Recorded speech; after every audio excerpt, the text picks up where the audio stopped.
허락하신 하나님의 말씀은 이사야서 24장 1절로 13절까지 말씀입니다. 보라, 여호와께서 땅을 공허하게 하시며 황폐하게 하시며 지면을 뒤집어 엎으시고 그 주민을 흩으시리니 백성과 제사장이 같을 것이며 종과 상전이 같을 것이며 여종과 여주인이 같을 것이며 사는 자와 파는 자가 같을 것이며 빌려주는 자와 빌리는 자가 같을 것이며 이자를 받는 자와 이자를 내는 자가 같을 것이라. 땅이 온전히 공허하게 되고 완전히 황무하게 되리라. 여호와께서 이 말씀을 하셨느니라.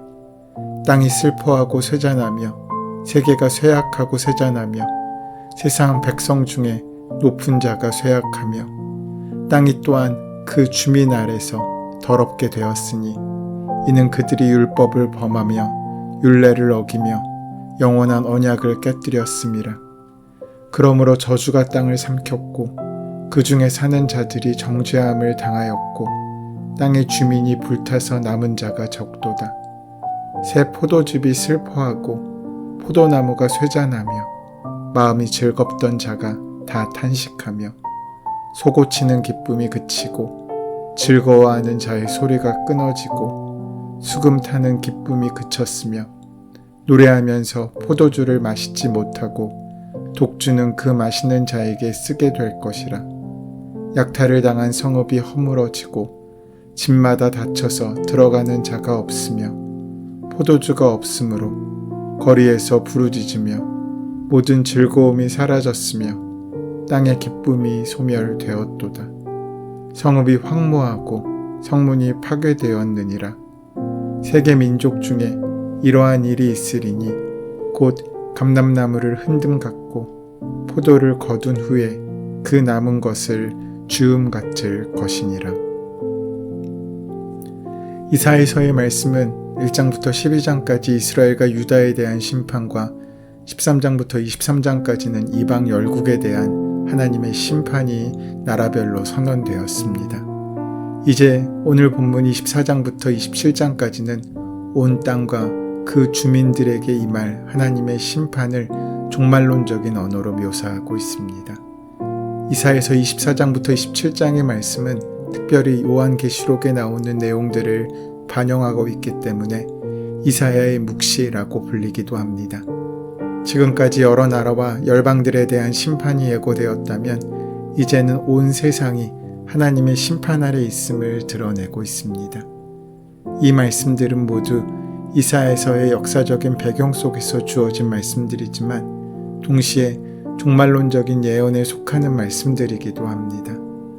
오늘 본문인 24장분의 1절부터 13절의 말씀은 하나님께서 세상을 심판하심으로 온 땅이 황폐해지고 그 백성들은 큰 슬픔에 잠길 것이라고 예언하고 있습니다. 말씀드린 것처럼 보통 이사야서 24장부터 27장의 말씀은 이사야의 묵시록이라고 부릅니다. 미래에 대한 예언적 성격이 강하기 때문입니다. 이사야서 1장부터 12장은 유다와 이스라엘에 대한 하나님의 심판이, 14장부터 23장까지는 이방 땅에 대한 하나님의 심판의 내용이 나옵니다. 그렇다면 24장부터는 이 둘 다에 대한 심판의 말씀이 나오는 것이 자연스럽다 할 수 있습니다. 이러한 구조는 예언서에 자주 등장하고 있고 또한 신약성경 로마서에서도 등장합니다. 로마서 1장에는 이방인의 죄가 나옵니다. 2장에서는 유대인의 죄를 말합니다. 3장에서는 모든 인류의 죄를 지적합니다. 그리고 이방인과 유대인들을 포함한 모든 인류의 죄악을 폭로한 이후에 하나님의 의를 이야기합니다. 모든 인류의 죄악이 폭로되고 그들에 대한 하나님의 심판을 피할 수 없음을 논리적으로 설명합니다. 그러하기에 인간이 가질 수 있는 유일한 소망은 하나님의 의라는 것을 이야기하고 있습니다. 이사야서 역시 마찬가지입니다. 이사야서도 12장까지는 유대인들의 죄와 그 심판을 이야기하고 13장부터는 이방인의 죄와 그 심판을 이야기했습니다. 이사야서는 23장까지 특정한 국가에 대한 하나님의 심판을 선포했고, 이어 오늘 본문인 24장부터 27장까지는 광의적인 면에서 세상에 임할 하나님의 심판을 종말론적 언어로 묘사하고 있습니다. 학자들은 역사적 종말을 다루고 있는 이 부분을 구약의 다니엘서와 신약의 요한계시록 혹은 마가복음 13장과 비교해서 이사야의 묵시록이라고 부르는 것입니다. 왜냐하면 이 4장에는 세계적인 종말, 최후의 심판, 죽은 자의 부활 등의 주제가 기본적으로 나타나기 때문입니다. 그리고 24장에서는 그것을 포함한 모든 인류의 죄악과 그에 대한 하나님의 심판을 이야기하고 있습니다. 유다와 이스라엘의 모든 땅이 이방인으로 인해 회파되고 무너지지 않을 것처럼 보였던 강대국들의 영화가 사라지고 멸망해서 역사 속으로 사라지는 것을 말하고 있습니다. 그런데 이것은 무엇인가를 그리고자 할 때 먼저 그리는 밑그림과 같습니다. 그 밑그림이 나타내고자 하는 것은 사라지지 않을 영원한 하나님의 영광입니다. 그러므로 24장 곳곳에 이 세상에 대한 심판과 동시에 하나님에 대한 찬양과 하나님의 영광을 이야기하는 것은 지극히 자연스러운 일입니다.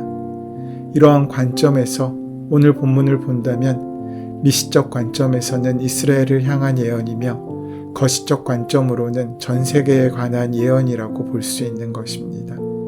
그리고 이러한 논중 구조가 비단 이사야서에만 등장하는 것이 아니라 약 800년 후에 쓰여진 로마서에서도 동일한 논리가 등장하고 있습니다. 그리고 그 내용을 2000년 후에 우리는 아멘으로 받습니다.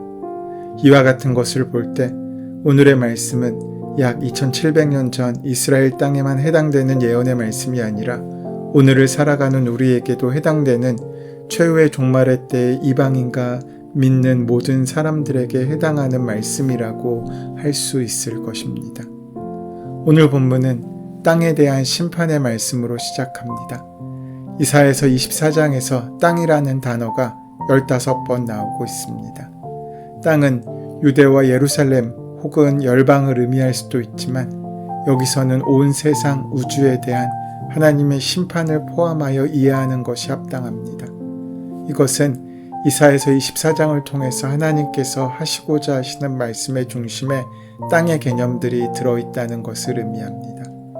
여기서의 땅은 유다와 이스라엘 땅뿐만 아니라 이방의 땅도 포함합니다.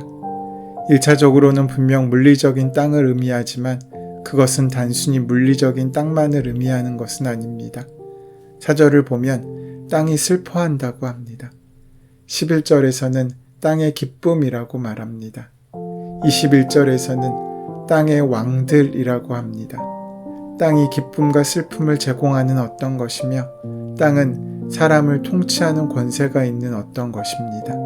그런데 그 땅이 철저하게 무너지고 황무하게 되고 저주를 받게 된다는 것입니다.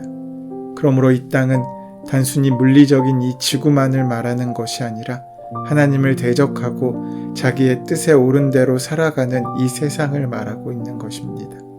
이 세상은 우리에게 기쁨과 슬픔을 제공합니다. 하지만 그것이 우리의 구원의 근거일 수 없다는 것입니다. 오히려 우리가 하나님의 진노 앞에 놓여 있을 때 그 땅에서 이루었던 삶의 결과들이 하나님께서 보시고 판단하시는 근거가 될 것입니다. 하나님의 심판은 보편적이며 대단한 격변의 일입니다. 황폐함과 파멸, 흩어짐과 약탈이 이어질 것입니다. 오늘 본문의 말씀은 먼저 보라로 시작하여서 주님께서 곧 하고자 하신다라고 말하며 심판의 긴박성을 알려주고 있습니다. 그리고 주님께서 앞으로 행하실 심판의 무서움을 드러내기 위해 4개의 동사가 연이어 나옵니다. 먼저 공허하게 하다는 텅 비게 하다라는 뜻이며 둘째 단어는 황폐하게 하다는 초토화시키다 라는 뜻입니다. 이어 나타나는 세 번째 단어인 뒤집어 엎다는 굽게 하다, 왜곡시키다 라는 뜻으로 온 세상이 뒤틀리고 뒤집히는 모습을 보여주고 있습니다. 네 번째 동사인 그 주민을 흩으시면은 창세기 11장의 바벨탑 사건을 생각해 볼 수 있습니다.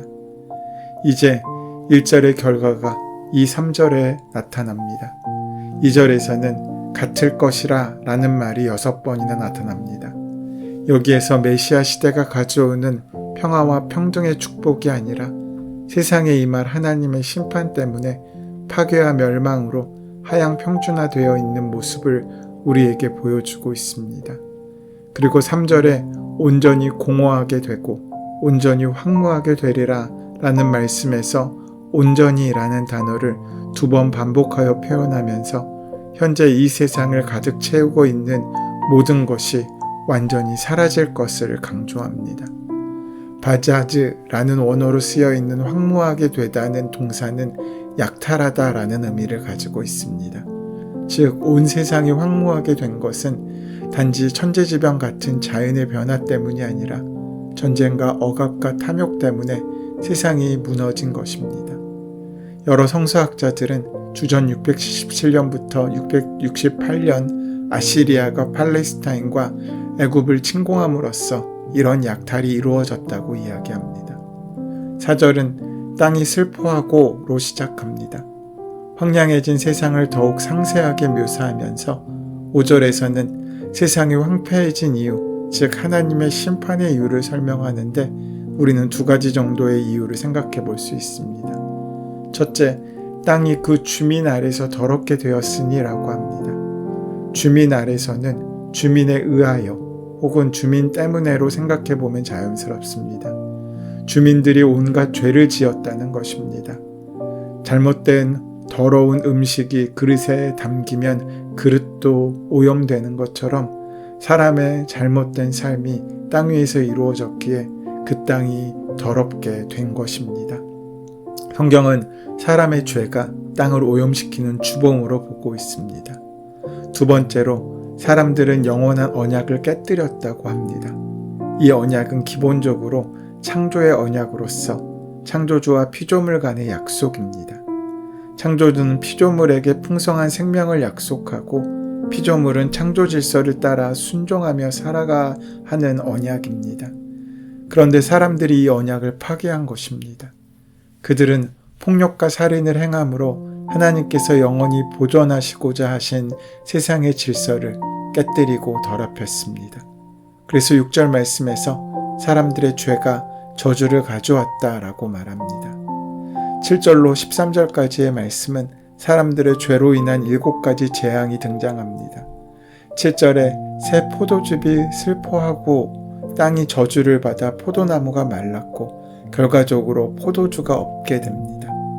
이스라엘의 죽음을 포도 수확의 노래와 축제가 중단되는 것으로 설명하고 있는 것입니다. 8절에 포도 수확이 없어지자 악기의 음악이 사라진다라고 합니다. 9절에 이제는 노래가 사라진다고 합니다. 10절에 도시가 폐허가 된다고 합니다. 11절에 땅의 기쁨이 사라졌다고 합니다. 12절에 성읍과 성문이 황폐해집니다. 13절에 이 땅에 임할 하나님의 심판은 마치 감람나무를 흔들어 마지막 열매까지 다 따버리는 것처럼 철저하고 비참해진다는 것을 보여줍니다. 하나님의 심판은 모든 계층의 사람들에게 임하는 것이기 때문에 이 심판을 피할 수 있는 사람은 아무도 없습니다. 모든 사람은 벌거벗은 것처럼 하나님의 심판대 앞에 서게 될 것입니다. 그것은 우리도 마찬가지입니다. 이러한 하나님의 심판이 인간이 지금껏 누렸던 모든 즐거움을 파괴할 것임은 너무나 자명합니다. 온 땅이 이렇게 하나님께 심판받는 이유는 하나님과의 영원한 언약을 파기했기 때문입니다. 그러나 이 무서운 심판 속에서도 구원의 은혜가 있습니다. 남은 자들이 비록 적을지라도 그들을 통하여 구원이 임할 것입니다. 마지막까지 믿음을 지키는 자들은 하나님의 은혜를 얻을 것입니다. 이곳저곳 군중심리에 따라서 세상의 죄를 따라다니는 사람이 아니라 끝까지 하나님만 바라보고 하나님께 그 마음을 드리며 자신의 자리를 지키는 사람, 그 남은 자에게 하나님의 구원의 역사가 임하게 될 것이라는 것입니다. 하나님께서는 그 남은 자들의 수요를 우리에게 이렇게 말씀하십니다. 감람나무와 포도나무 소출이 끝나고 흔들어 엎거나 땅에 떨어진 것을 줍는 것과 같이 수요가 적을 것이라고 말씀합니다. 하지만 하나님께서 바로 그 자리에 우리를 세우셨고 우리를 인도하셨습니다. 그렇다면 우리의 사명은 그 자리에서 믿음으로 살아가는 것일 것입니다. 그 믿음으로 날마다 이기고 승리하는 저와 여러분의 삶이 되시기를 소원하고 축원합니다. 은혜의 주님, 어떤 경우에도 죄와 타협하지 않고 어떠한 상황 속에 있더라도 우리가 그리스도의 빛을 비추는 삶을 살 수 있도록 인도하여 주시옵소서. 우리가 살아가는 모든 삶의 영역 속에서 그리스도 안에서 함께 지어져가는 역사가 일어나도록 인도하시고 함께하여 주시옵소서. 예수님의 이름으로 기도드립니다. 아멘. 이제 오늘 이 아침 우리에게 허락하신 오늘 본문의 말씀이 지금 나에게 말씀하고자 원하시는 하나님의 말씀으로 만나지기 위하여 본문의 말씀을 깊이 묵상하시고 함께 기도하는 시간 가지도록 하겠습니다. 함께 기도합니다.